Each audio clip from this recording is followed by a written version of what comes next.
کوئٹہ میں بلوچستان اسمبلی کا اجلاس اسپیکر بلوچستان کی زہر صدارت میں ہوا۔ وقفے کے بعد اسد اللہ بلوچ نے دوسری قرارداد پیش کی جو قدرتی گیس کی سہولت کے حوالے سے تھی۔ اجلاس میں قرارداد پیش کرتے ہوئے اسد اللہ بلوچ نے کہا کہ بلوچستان کے عوام قدرتی گیس کی سہولت سے محروم ہیں۔ ضلع میں LPG پلانٹس لگائی جائے، قدرتی گیس ملک کے کونے کونے تک پہنچا دی گئی ہے، مگر بلوچستان کے حلقے ابھی تک اس سہولت سے محروم ہیں۔ بلوچستان کے صرف 2% لوگ قدرتی گیس استعمال کر رہے ہیں۔ قدرتی گیس ملک کے دیگر صوبوں کے کونے کونے تک پہنچا دی گئی، لیکن بلوچستان کے تمام اضلاع کو تاحال قدرتی گیس کی سہولت سے محروم رکھا گیا۔ آرٹیکل 158 کے سرغ خلاف ورزی کی جا رہی ہے اور دوسری جانب 18ویں آئینی ترمیم کے بعد آئین کے آرٹیکل 172 کلاس 3 کے تحت موجودہ پابندیاں اور فراز کے مطابق معدنی تیل اور قدرتی گیس علاقائی سمندر سے ملحق ہوں، وہ اس صوبے اور باقی حکومت کی مشترکہ وفاقی حکومت کی مشترکہ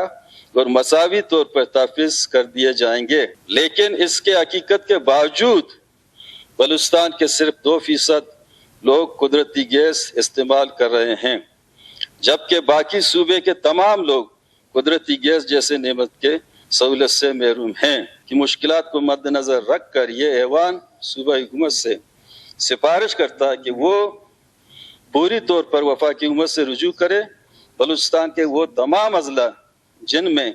قدرتی گیس کی سہولت مؤثر نہیں،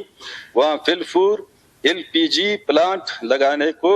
یقینی بنائے تاکہ بلوچستان کے غریب عوام قدرتی گیس سے متعلق مشکلات کا ازالہ ممکن ہو۔ میں سمجھتا ہوں کہ اس طرح کی قرارداد جو ہے عوام کو بھی دیکھنا چاہیے اور خاص کر وفاق کو بھی ان کو دیکھنا چاہیے کہ یہ بہت اہمیت کے حامل قرارداد ہے۔ اسے جوڑتے ہوئے سوئی صدرن گیس کے یا PPL کے رویے کو دیکھتے ہوئے جو 77 سال سے ہمارے ملک کو جو ہوئے ہیں اور ملک کو مضبوط دیکھنے کے لیے اکائیوں کو مضبوط کرنے کی ضرورت ہے، اور اس میں سب سے زیادہ جو رقبے کی لحاظ سے صوبہ ہے وہ بلوچستان ہے، اور رقبے کے ساتھ ساتھ بلوچستان کی سب سے بڑی اہمیت یہ ہے کہ یہاں پہ قدرتی خزانے ہمارے اتنے موجود ہیں کہ اگر ہم اس کو کار لائیں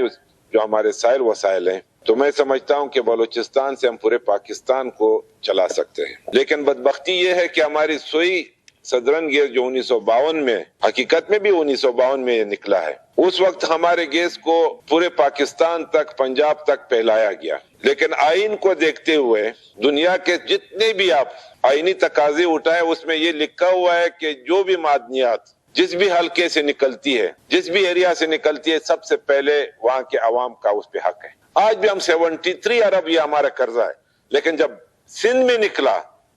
تو سندھ کو کون سا حصہ کتنے پرسنٹیج جیسے 5% سے ان کو مل رہا ہے، وہ بھی صحیح ہے، چلو ہم مانتے ہیں۔ لیکن یہاں پہ آپ دیکھ لیں کہ اتنا ظلم جو ہو رہا ہے آج تک ہو رہا ہے، 50 تو مطلب میں بات کرتا ہوں 5 سے 6 دفعہ ہم نے 6 مہینے میں ان کے ساتھ میٹنگ کی PPL والے، جی ایگریمنٹ نہیں ہوا ہے۔ ہمیں گیس تو چھوڑ دو، چلو قلعہ عبداللہ کو دیتے ہو، مستونگ کو دیتے ہو، قلعہ سیف اللہ کو دیتے ہو، نہیں دیتے ہو، وہ تو ظلم چل رہا ہے۔ چلو بلوچستان حکومت کا جو آپ کے پیچھے بقائے جات ہے اس کا آپ نے کیا حل نکالا ہے؟ ابھی آج کی جو قرارداد ہے اسد بھائی کی، یقیناً ہم اس کی حمایت کرتے ہیں۔ قدرتی گیس کے حوالے سے ہے، یقیناً ہم بلوچستان ایک پسماندہ صوبہ ہے اور قدرتی وسائل سے مالا مال صوبہ ہے، اور ہماری بدقسمتی یہ ہے کہ سب کچھ رکھنے کے باوجود بھی ہم غریب صوبہ ہے اور دربدر صوبہ ہے، ہر حوالے سے پسماندہ صوبہ ہے۔ تو ایک طرف ہمیں کہا جا رہا ہے کہ بلوچستان دربدر صوبہ ہے اور دوسری طرف ہمیں اپنے ہی وسائل نہیں مل رہے ہیں۔ جناب اسپیکر، یقیناً ظلم ہو رہے، زیادتی ہو رہے۔ میرے ضلع جو کہ فارسٹ پہ ایشیا میں سب سے بڑا جونیپر فارسٹ ہے، اور پھر میرے حلقے سے گیس بھی نکل رہا ہے، اس کے باوجود بھی میرے حلقے کو اور ایون وہاں جس گاؤں سے جس یونین سے یہ گیس نکل رہا ہے وہاں بھی گیس ان لوگوں کو نہیں ملا ہے۔ تو یہ قرارداد میرے خیال میں مشترکہ قرارداد ہونی چاہیے۔ بلوچستان اسمبلی میں اسد اللہ بلوچ کی قرارداد کی دیگر